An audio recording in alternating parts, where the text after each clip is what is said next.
الفيلم ديالي كيبدا في واحد الصباح اللي عادي فين واحد الشحينه كان دايزه من واحد الطريق قريب من واحد المدينه كوريه.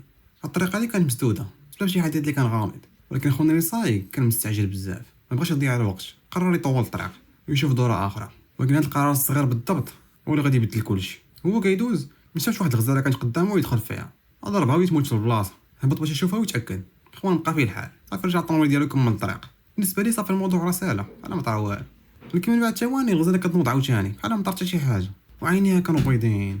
هنا كنرجعوا للمدينه ديال سيول فين كان واحد خونا اللي ما عندوش حتى شي فكره على شنو اللي طاري. السميه ديالو سيوك. هذا الراجل رجل اعمال اللي ناجح بزاف، خدام في واحد الشركه من اكبر الشركات ديال الاستثمار. حياته كلها عباره عن ارقام وصفقات، وهذا الشيء اللي خلاه يربح فلوس اللي كثيره، ولكن تيخسر اهم حاجه في الحياه هي الوقت مع بنته. سيوك كان واحد الراجل مطلق، بنته سوان عايشه معاه، عايشه ما بين جوج ديال العوالم، مع اب اللي ما معبرهاش وام اللي باغا تمشي لعندها ولكن ما لاقيتش كيفاش. المشكله ان الاب كان حاضر جسديا ولكن ديما تفكيره غير في الخدمه وما ديهاش في بنته. هاد النهار رجع للدار ويتوني الطريقه ديالو، بدات كتعاتبو علاش كاع ما حضرش الحفل ديال بنتنا، عاوتاني ضيعتيه مره اخرى. وهذا واحد اخر عاوتاني اللي كاع ما وفى به.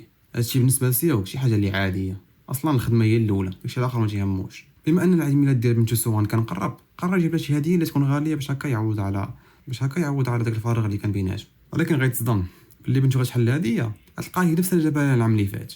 خونا ما كاينش في هذا العالم هذا كاع. في ديك اللحظه فهمت سؤال بان المشكله ماشي في الهديه، المشكله راه في باها اللي ما بقاش كيفهمها وما بقاش معبرها. هي ما تيهمهاش يجيب لها تليفون، يجيب لها طوموبيل، يجيب لها شي تخربيق.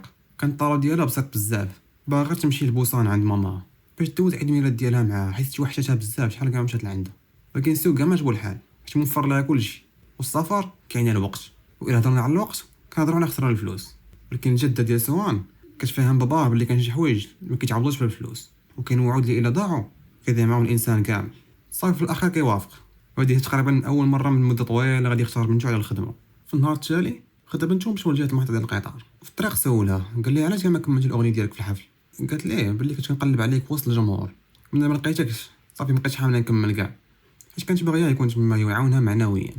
الهضره دي قالت ليه صراحه قصحاتو بزاف، بقى في الحال وحاول يخبي عليها هادشي هذا، وتيقول لها بان اي حاجه خصك تبدايها ضروري خصك تكمليها حتى النهايه مهما كانت الصعوبات. وهادشي ما كيهمش انك نجحتي ولا خسرتي، ولكن ضروري خصك تكملي داكشي اللي بديتي. اللي ما كانش عارف هو بان هاد النصيحه هي اللي غادي يحتاج يسمعها من دابا واحد الساعات. هما في الطريق بدات سياره الاسعاف والاطفاء كيدوزو بالزربه، الدخان والحرائق، الفوضى في كل جهه صح. ولكن حتى واحد ما كان فاهم شنو واقع بالضبط. صافي اخيرا وصلوا للمحطه، ركبوا في التران متجه لجهه بوسان، وكان باين ان الرحله غادي تكون عاديه، ابو بنته غاديين لعيد ميلاد. صافي سفر قصير لجهه الام ديالهم. لكن في اخر لحظه قبل ما يتسد التران دخلت واحد الشابه كتجري اللي كانت باينه مجروحه وخايفه وكتنهج بحال شي حاجه كانت كتابعها. الحراس حتى هما كاع ما انتبهوا، كانوا بلاهيين باش يسدوا التران. اما هي فكانت جايب معها شي حاجه اللي اختار من هادشي كامل، شي حاجه اللي غتحول هاد الرحله هادي لأسوأ رحله في حياه اي واحد. وسط التران هذا، التران ما كيشق الطريق ديالو بسرعه لجهه بوسان، الركاب مرتاحين، شي وحدين كيهضروا، شي وحدين كيتفرجوا في التليفونات، شي وحدين اصلا اللي ناعسين كاع مسوقين. اما سيوك فكان جالس حدا بنته تيحاول يكبر العلاقه بيناتهم. كلشي كيبان عادي، ولكن المشكله في الكوارث الكبيره هي انها كتبدا دائما بشكل صغير. في العربه الخلفيه ديك الشابه اللي كانت دخلات في اخر لحظه كانت كتمشى بصعوبه، ما قدرتش تنفس، النفس ديالها مقطوعه، البشره ديالها كتبان لك شاحبه، عينيها كاملين عامرين بالخوف بحال هربه من الجحيم وجاي نيشان للتران. في الاول حتى واحد ما عطاها قيمه، ومن بعد في البلاصه كطيح على الارض كتسخف. واحد الموظفات بداو كيجريو لعندها باش يعاونوها، ولكن هذا القرار اللي خداو يكون اسوء قرار في حياته، لان البنت راه ما كانتش مريضه، كان مصابه بشي وباء اللي خايب. في ثواني قليله الجسم ديالها كامل بدا كيتشنج، العروق بداو كيبانوا، عينيها تقلبوا، وهي تهجم على الموظفه بواحد الطريقه اللي وحشيه، ماشي هجوم ديال الانسان، هذا شي حاجه ما خصهاش تكون موجوده اصلا. الناس بداو كيغوتوا والركاب تما بداو كيجريو مخلوعين، ولكن فات الفوت حيت المضيفه براسها تحولات، حتى هي بدات كتعض في بنادم، واللي كتعضو كيتحول، ولا الديره بيناتهم، والعدوى كتنتشر بالزربه بواحد السرعه اللي مخيفه.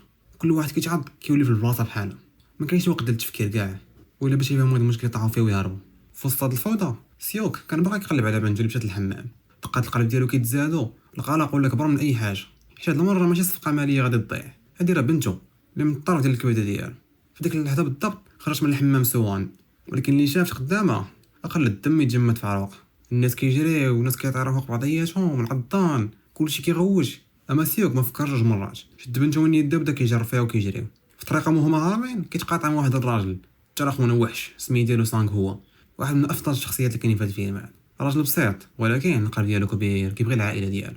مراته كانت حامله، ومع هادشي كامل بدا ما يفكر في راسو، بدا كيساعد الناس وكيعاونهم باش يهربوا، باش حتى هما ما يتعضوش. اما سيوك عنده واحد العقليه اللي انانيه، تيفكر غير في راسو صافي.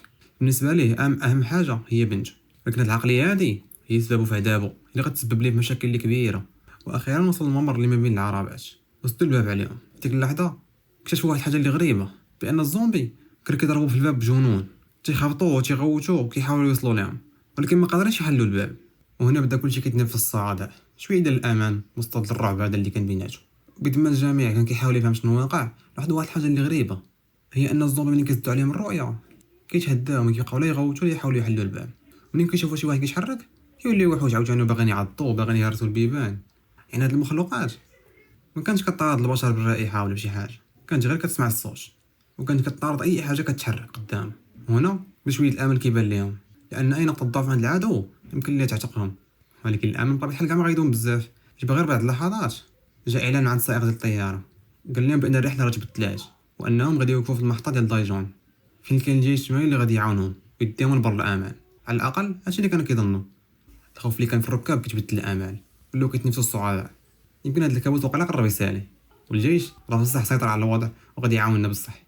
ويمكن غادي نهبطوا نلقاو التران كيتسنى باش نمشيو لديورنا عاوتاني عند العائلات ديالنا، ولكن ما كانوش عارفين اش كيتسناهم، حيت دايجون ما كانش نقطه ديال النجاه، كانت غير مجرد البدايه ديال الجحيم هذا.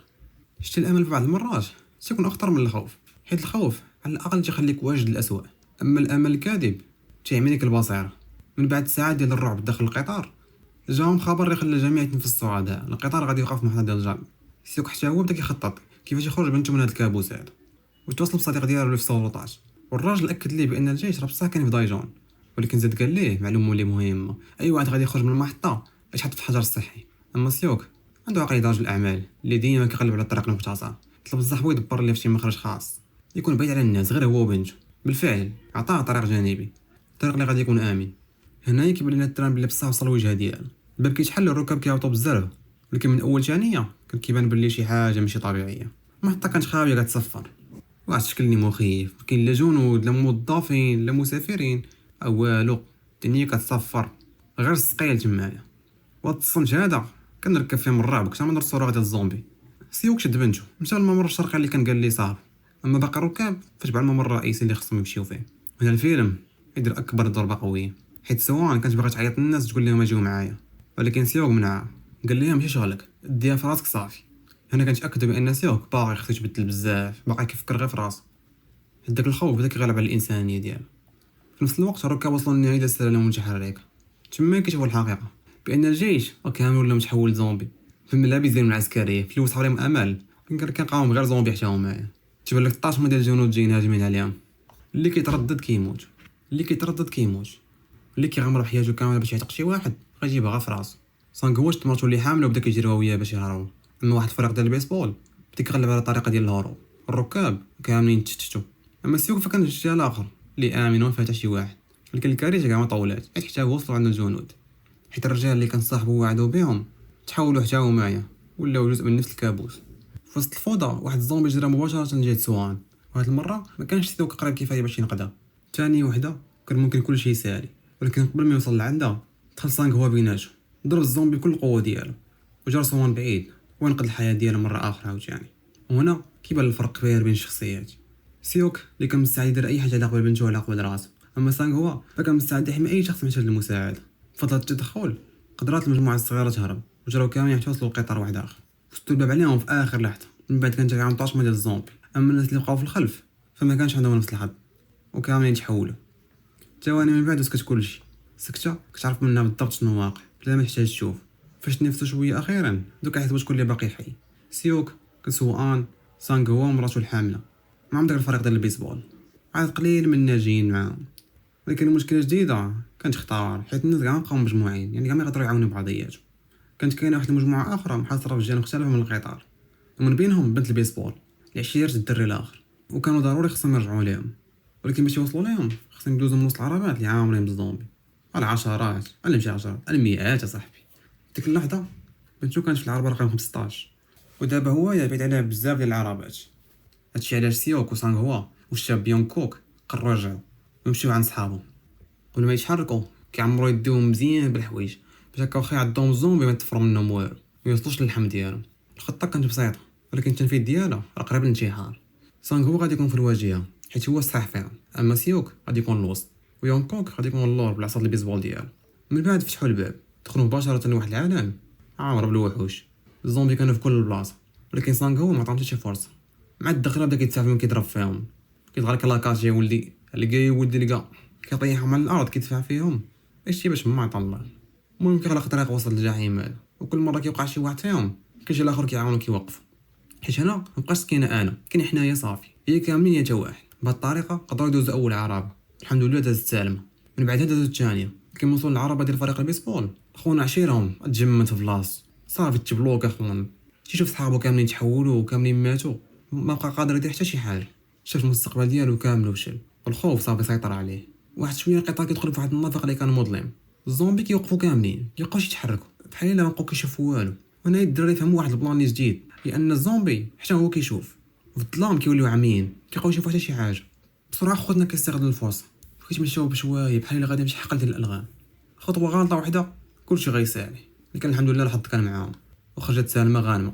من بعد وصلوا عربه واحده اخرى كانت هي ومطارد قاب الزومبي، ولكن سيوك خرج بواحد الفكره اللي ذكيه. عطى الهاتف ديال سانغ هو ورماه بعيد. من بعد عيط لك التليفون باش الزومبي يسمعوا الصوت ويبداو يجريو لعنده. وبصح الزومبي ما كيسمعوا الصوت، كيبان لك كيتسابقوا باش يوصلوا لداك التليفون. وفيك الثواني المجموعه قدرات دوز مره اخرى، وكل دقيقه كانت كتاكد حاجه واحده، هي ان القوه ماشي هي اللي غادي تنقذهم ولكن الذكاء ديالهم وكيفاش يقدروا يتعاملوا مع هذا الوضع هذا. في الاخير كيوصل العربه اللي فيها الناجين، سؤال المراه الحامله وباقي الناس. ولكن المفاجاه الصادمه ما كانتش في الخارج، كانت في الداخل. حيت بلاصه ما يفرحوا بالوصول ديالهم لقاو الباب مسدود. دوك اللي نجاو عرفتوا يحلوا لهم الباب، خصوصا يونسوك واحد رجل الاعمال ميكروب مقطر اللي كان كيشوف اي واحد جاي من جهه الزومبي راه خطر. حتى الا كان حي ما سوقوش خونا بغى يعتقل راسه. بالنسبه ليه الامان اهم من الانسانيه. بدا كيغوت تقول لهم اكيد غادي يكونوا متعضوا، ما يمكنش يدوزوا لنا شي كيلومتر عليهم والو، ولا دخلناهم عندنا غيبقاو نحول لنا حتى حنايا. بسببو الناس بصح بداو كيسمعوا ليه والباب بقى مسدود ما خلاوش يتحل. اما في الخارج سانغ هو كان كيدفع الزومبي بكل القوه ديالو غير بوحدو، واحد ضد العشرات ديالو. كل ضربه كان كياكلها كانت كتقربو اكثر للنهايه. واخيرا بعد جهد خرافي قرروا يهرسوا الباب والناجون قدروا يدخلوا لعندهم واحد مور واحد. لكن سانغ هو مسكين بقى بوحدو في الخلف كيحارب تيمنع الزومبي باش ما يدخلوش. هو عارف مزيان شنو غادي يوقع، عارف بلي هذه هي النهايه ديالو. في وسط الفوضى هذه مسكين تيحس بالعضه في دراعو، تما يسكت وما غوت ما هرب ما والو. غير عارف الحقيقه بانه تعض صافي اللعبه سالات. ما عرفتش عارف شنو وقع، بقات كتبكي مسكينه ما تحبساتش. لكن هو بقى هادئ تيحاول يطمن فيها من بعيد. شاف فيها نظره اخيره، نظره تيقول لي صافي فيها بسلام، هذه اخر لحظه عندي معاك، تقول لي خليت عليك امان، حافظ عليها هي والولد اللي باقي كاع ما تزال. بحال كان كيسلم لي اغلى حاجه عنده في حياته. وسيوك الاول مره ملي دار الفيلم تيتعاطف مع شي واحد ما لقى حتى شي كان ما يجاوب بها، يبقى تضحيات اكبر من اي هضره. بيد ما الجميع كيدخل لداخل بقى سانغ هو بوحدو قدام الباب تيقاوم كيضرب، تيحاول يمنع الوحوش باش ما يوصلوش مره اخرى. لكن في الاخر خوتنا صافي يقدروا يغلبوا عليه حيت كانوا كثار بزاف وبالفضل ديالو الناس الاخرين كيعيشوا. المؤلم اكثر ان الراجل اللي تسبب في هذه الكارثه كامله هذاك يونسوك باقي حي ولد الحرام، واما الراجل اللي كيضحي بحياته على قبل كل شيء مات. من بعد التضحيه ديال سانغ هو كان المفروض ان الناس اللي جاو يشوفوا الحقيقه، المفروض يفهموا شكون اللي ضحى على قبلهم. ولكن الخوف كيبدل البشر، في بعض المرات كل يختار من المرض براسو. بمجرد ما دخل سيوك البنت ديالو سؤال والمراه الحامله عند باقي الناجين بدا يونسوك كينشر السم ديالو تيقول لهم بلي جا من وسط الزومبي ما يمكنش ما يكونوا كاع متعضوا. بدا الناس ما يدافعوا عليهم بداو حتى هما كيتراجعوا واحد بواحد حتى ولاو سيوك بنته والمراه الحامله والبنت والدري الاخرين بحال شي مجرمين. المؤلم في الامر ان سوان كانت غير طفله صغيره ولكن حتى هي ما سلماتش من الخوف ديال الناس. في الاخر كيطردوهم وسدوا عليهم الباب بوحدهم وكانهم ماشي البشر اللي خاطروا بحياتهم باش ينقذوا الناس. في ديك اللحظه كانت كاينه واحد المراه كبيره في السن اللي جالسه بوحدها غتخدم في خطه الاخت ديالها بسبب يونسوك والقرارات ديالو. شافت الجبن والانانيه اللي كاينه فيه، شفت الانسان كيفاش يقدر يتخلى على انسان اخر غير باش يحمي راسو. ما قدرش تسكت، شنو دار؟ مشات بشويه على الباب اللي كاين في الجهه الاخرى ويتفتحوا كل هدوء بحال ما طاري والو. يقول واحد الجمله اللي بسيطه، الا هادو بشر حتى انا بغيت نبقى معاهم. في ثواني الزومبي كيدخل للعربه وتكون اللي فيها يونسوك. الغوات ترجع عاوتاني كلشي مخلوع كلشي باغي يهرب. الناس اللي كانوا كيتقاتلوا كيغاوتوا باش يبقاو حيين كلهم بداو كيتساقطوا واحد مورا الاخر. اما سيوكو باقي المجموعه فكانوا في جهه اخرى مسدود عليهم الباب، ما عندهم من يدخل لهم الزومبي. لكن هاد الكابوس راه ما بغاش يسالي، شي ملي غادي يقرب القطار يوصل لقاو السكه مسدوده والترانات كلهم مقلوبين، العافيه الروينه في كل بلاصه، بحال العالم كامل تد قدامهم.